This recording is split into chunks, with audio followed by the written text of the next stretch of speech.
మీ పిల్లలు చదువుకున్నది ఎగ్జామ్ హాల్లో రాయాలన్నా కాంపిటేటివ్ ఎగ్జామ్ క్రాక్ చేయాలన్నా మెమరీ ముఖ్యం. మెమరీ అనేది గిఫ్ట్ కాదు, రైట్ టెక్నిక్ అండ్ ప్రాక్టీస్ తో ఎవరైనా సాధించవచ్చు. హాయ్ హలో నమస్తే, welcome back to iDream media. ఈరోజు మనతో ఉన్నారు హైకోర్టు అడ్వకేట్, అలాగే ఇమిగ్రేషన్ కన్సల్టెంట్ అయిన H1B వీసా కన్సల్ట్ సంబంధించిన పూర్తి వివరాలు ఇవ్వడానికి పృథ్వీ గారు ఉన్నారు. సార్తో మాట్లాడదాం. Hi sir. Hi Virat. Sir, current situation of NRI, అమెరికాలో ఉన్న ఎన్ఆర్ఐ సిచ్యువేషన్ ఎలా ఉందంటే అమెరికాలో ఉండలేరు, ఇటు ఇండియా రాలేరు అన్న విధంగా ఉంది. ఎందుకంటారు? అసలు ఏం జరుగుతుంది అక్కడ రైట్ నౌ? ఇప్పుడు అమెరికాలో ఉండేవాళ్ళు పర్మనెంట్ రెసిడెన్సీ కానీ, అక్కడ ఉండేటువంటి రెసిడెన్సీస్, అక్కడ ఉండేటువంటి గ్రీన్ కార్డ్ హోల్డర్స్ కానీ, అక్కడ సిటిజన్షిప్ గురించి కానీ మనం పెద్ద వరి అవ్వాల్సిన అవసరం లేదు. వాళ్ళకి ఆల్రెడీ సెటిల్డ్ దేర్. అక్కడ వాళ్ళని ఏమీ టచ్ చేసేటువంటి ఆస్కారం ఉండదు. మనకి ప్రాబ్లం వల్ల ఎవరికి వస్తుందంటే H1B వీసా మీద వెళ్ళిన వాళ్ళ దగ్గర వస్తే ప్రాబ్లం. H1B వీసా వాళ్ళు వెళ్ళే వాళ్ళకి, అక్కడ ఆల్రెడీ ఉన్న వాళ్ళకి ప్రాబ్లం వస్తుంది. ట్రంప్ ఉద్దేశం ఏంటంటే ముందు అక్కడ ఉండేటువంటి ఎంప్లాయీస్కి, H1B వీసా ఎంప్లాయీస్కి శాలరీలు పెంచేస్తాడు ఫస్ట్. అంటే ఉన్నటువంటి $1,20,000 పర్ యానం US డాలర్స్లో వచ్చేటువంటి ఎంప్లాయీస్ ఎవరైతే ఉన్నారో వాళ్ళకి ఒక్కసారి శాలరీ పెంచేస్తాడు. అంటే 1,20,000 నుంచి 1,40,000, 1,50,000 చేస్తాడు. తన ఉద్దేశం ఏంటంటే ఈ 1,50,000 జీతం శాలరీ తీసుకోగలిగినటువంటి వాళ్ళు మాత్రమే అక్కడ ఉండాలి. ఓకే. మిగతా వాళ్ళు with in short term they have to వాళ్ళు పెట్టి బేడా సర్దుకుని ఇండియాకి వెళ్ళిపోవటం. ఇక్కడి నుంచి వెళ్ళేవాళ్ళు కూడా ఆ 1,50,000 రిక్వైర్మెంట్ ఉన్న వాళ్ళు మాత్రమే అక్కడికి వెళ్ళాలి. అంటే మనకి వీసాస్లో, H1B వీసాస్లో వెళ్ళేవాళ్ళు 2 రకాలు ఉంటారు విరాట్.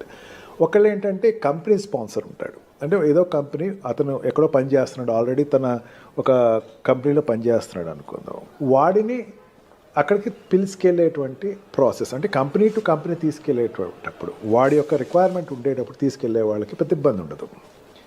కన్సల్టెంట్స్ ద్వారా వెళ్ళేటువంటి వాళ్ళు ఉంటారు. కన్సల్టెంట్ ద్వారా ఏంటంటే ఆల్రెడీ అక్కడ ఎవడో ఎంప్లాయ్మెంట్ నిన్ను పిలుస్తారు, నువ్వు ఫేక్ ఎక్స్పీరియన్స్లు పెట్టుకో, లేకపోతే ఏదో పెట్టుకో, ఏదో రకంగా అక్కడికి వెళ్ళిపో అనే వాళ్ళకి మాత్రం ఇది గడ్డుకాలం. ఆల్రెడీ అక్కడ ఈ 2 రకాలుగా వెళ్ళే వాళ్ళు, వెళ్ళిపోయిన వాళ్ళు ఉంటారు కదా అక్కడ, వాళ్ళకి నీ ఇందాక చెప్పాను చూసారా, మీకు ఈ పారామీటర్స్లో 1,20,000 శాలరీ ఏదైతే ఉందో, US డాలర్స్ శాలరీ ఏదైతే ఉందో, ఆ శాలరీ కన్నా తక్కువ ఉన్న వాళ్ళు you better drop from the country అని చెప్పేసి ఒక 2 months టైం ఇస్తాడు. అండ్ 2 months టైం దేనికి ఇస్తాడు? Search for a new job.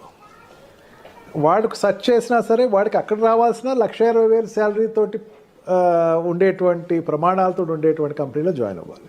Otherwise you have to come back to India. Nothing. అక్కడ ఎంప్లాయీ ఎవరంటే it's nothing A contract labour. ఇక్కడ నుంచి కాంట్రాక్ట్లో అక్కడికి వెళ్తాడు. 6 months to 2 yearsలో కాంట్రాక్ట్లో వెళ్తాడు. వెళ్ళిన తర్వాత రెగ్యులరైజ్ అవ్వడు. అంటే వాడు అక్కడ ఉండేటువంటి what we call green card కానీ, అక్కడ రెసిడెన్సీ పర్మిషన్ కానీ రాదు వాళ్ళకి. వాళ్ళు ఇంకా గాల్లోనే ఉంటారు. అసలు రెసిడెన్సీ పర్మిషన్ రావాల్సిన వాళ్ళు ఇంకా 60 లక్షల మంది ఉన్నారట అక్కడ. ఇంకా 60 లక్షల మంది ఉన్నారు. ఓకే. వీళ్ళందరికీ ఎప్పుడు రాను, వాళ్ళు 3 phases వైజ్గా వస్తుంది. వాళ్ళకి ఫేస్ వైజ్గా రావాల్సి ఎప్పుడు వచ్చిన వీళ్ళకి, I'm not talking about Indians, world వైజ్గా ఉండేటువంటి అక్కడ US ఉన్న వాళ్ళు 60 లక్షల మంది. వీళ్ళందరికీ రావాలి. అక్కడ ఉండే గ్రీన్ కార్డ్ రావాలి. గ్రీన్ కార్డ్ తర్వాత సిటిజన్షిప్ అప్లై చేసుకుంటారు. గ్రీన్ కార్డ్ రాకుండా ఉండి H1B వీసా మీద ఉన్నవాళ్ళు అక్కడ ఉన్నవాళ్ళు, వాళ్ళలో చాలామంది లెస్ దాన్ $1,20,000 మాత్రమే ఉన్నవాళ్ళు ఉన్నారు. 1,60,000 పైన ఉండేటువంటి వాళ్ళు జనరల్గా సాఫ్ట్వేర్ కంపెనీలో ఉండేవాళ్ళు. మనకి ఏంటంటే సాఫ్ట్వేర్ కంపెనీ ఒకటే అనుకుంటే కనపడతాయి, ఇంకా చాలా సెక్టర్స్ ఉంటాయి. ఆ సెక్టర్స్లో ఉండేవి అక్కడ ఆల్రెడీ USలో లాంచ్ అయిన వాళ్ళు ఉన్నారు.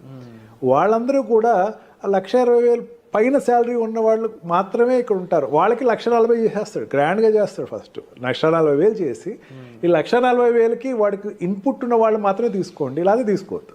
ఓకే. మెయిన్ కారణం ఏంటి? నా దేశీయస్తులు అక్కడ ప్లేస్ అవ్వాలి.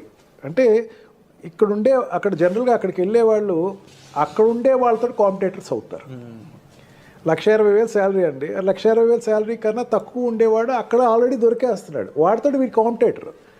నిన్ను తీసుకోవాలంటే నీకు ఎక్స్ట్రా టాలెంట్ ఉండాలి. నీ పర్సనాలిటీ నువ్వు ఎంబోర్డ్ చేసుకోవాలంటే నీకు you must be an extraordinary person for US. నిన్ను తీసుకెళ్ళాలి అనుకుంటే ఆ రకంగా నువ్వు వెళ్ళిన వాళ్ళు చూడాలి అని చెప్పేసి ట్రంప్కు ఒక నిర్దిష్టమైనటువంటి ఆలోచన అయితే తన తీసుకొచ్చే అవకాశం ఎక్కువే కనపడుతుంది. ఈ రకంగా చూసుకుంటే వెళ్ళే వాళ్ళకి ఆల్రెడీ ఎగ్జిస్టింగ్ ఉన్న వాళ్ళకి కూడా కొంచెం ఇబ్బందులు అయితే ఖచ్చితంగా ఉంటుంది. బట్ ఒకటి నా స్ట్రాంగ్ ఫీలింగ్ ఏంటంటే మన ప్రైమ్ మినిస్టర్ తోటి ఆయనకు మంచి రిలేషన్షిప్ ఉంది. Of course. అని చైనాకున్న వ్యతిరేకత ఇక్కడ టార్గెట్ అంతా కూడా చైనా వాళ్ళ మీద ఎక్కువ టార్గెట్ ఉంది, కానీ ఇండియన్స్ మీద అంత ఎక్కువ టార్గెట్ అతనికి లేదు. ఓకే. ఖచ్చితంగా లీజర్ పీరియడ్స్ ఏదైనా ఉంటే పెంచవచ్చు. అండ్ ఈ what we call for example ఇప్పుడు ఎకానమికల్గా చూసుకుందాం. ఎకానమికల్గా చూసుకుంటే అక్కడ ఇంపోర్ట్స్ ఏదైతే ఉన్నాయో చైనా నుంచి వచ్చేటువంటి ఇంపోర్ట్స్ని 60% ట్యాక్స్ పెంచే అవకాశం ఉందన్నాడు. అంటే చైనా నుంచి ఇంపోర్ట్ అయ్యేటువంటి వస్తువులన్నింటినీ కూడా ట్యాక్స్ పెంచే అవకాశం ఉంది. ఇప్పుడు అమెరికాలో ఎక్కువ చైనా గూడ్స్ దొరుకుతాయి మనకి.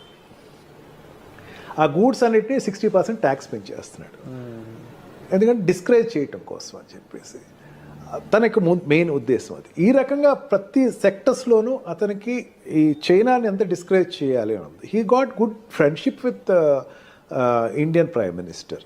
ఇండియన్ తోటి మంచి రిలేషన్స్ అయితే ఉన్నాయి. మెయిన్ ఏంటంటే చాలామంది అనుకుంటూ ఏంటంటే ఇండియాకి చాలామంది H1B వీసాలో ఇండియాకి వచ్చేస్తారు, లేకపోతే ఇండియా వాళ్ళు చాలా ఎఫెక్ట్ అవుతారు. కానీ మరి నాకు స్ట్రాంగ్ నమ్మకం ఏంటంటే ఇండియాతోటి రిలేషన్స్ ఎస్టాబ్లిష్ అయితేనే తనకి చైనాతోటి పోటీ పడవచ్చు.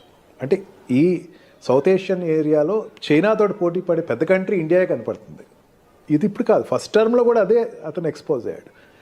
ఈ రకంగా చూసుకున్నా సరే ట్రంప్ ఉండేటువంటి తన పాలసీస్ అన్నిటినీ కూడా ఇండియా వైజ్కి వచ్చేసరికి కొంచెం లీజర్గా కొంచెం లీనియంట్గానే చూడొచ్చు. అందుకని అంత డ్రాస్టిక్గా మనకేం నష్టం రాకపోవచ్చు. బట్ వన్ థింగ్, కన్సల్టెంట్స్ నుంచి వెళ్ళేవాళ్ళు కాస్త జాగ్రత్తగా ఎక్కువ చూసుకుని ఫేక్లు తక్కువ పెట్టుకుని, ఫేక్లు కాకుండా ఒరిజినల్గా మీరు ఉండేటువంటి మీ ప్రజెంటేషన్ ఉంటే కనుక they will get benefited of it. Already అక్కడ ఎగ్జిస్టింగ్ ఉన్నవాళ్ళు కూడా ఇమీడియట్గా మళ్ళీ ఇంకో కంపెనీలో జాయిన్ అయ్యి ఇమీడియట్గా దాన్ని అతను what we call lean period ఏదైతే ఉందో ఆ పీరియడ్ నుంచి బయటకు వచ్చేసి వెంటనే ఇంకో దానికి ఎంప్లాయ్మెంట్ అప్లై చేసుకుని షిఫ్ట్ అయితే బెటర్.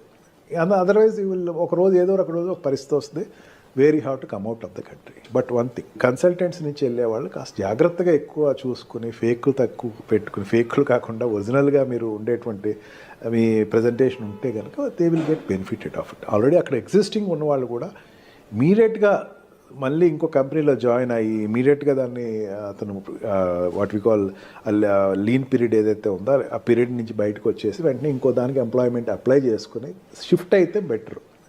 అదర్వైజ్ ఒక రోజు ఏదో ఒక రోజు ఒక పరిస్థితి వస్తుంది, where you have to come out of the country. Sir తప్పకుండా ఈ పరిస్థితులు అనేవి ఏ విధంగా వెళ్ళబోతున్నాయని చూడాలి. దీనికి సంబంధించి మీకు ఎటువంటి హెల్ప్ కావాలన్నా సరే డిస్ప్లే ఆఫ్ నెంబర్స్ కాల్ చేసి సార్ని మీరు కన్సల్ట్ చేయొచ్చు. Thank you so much.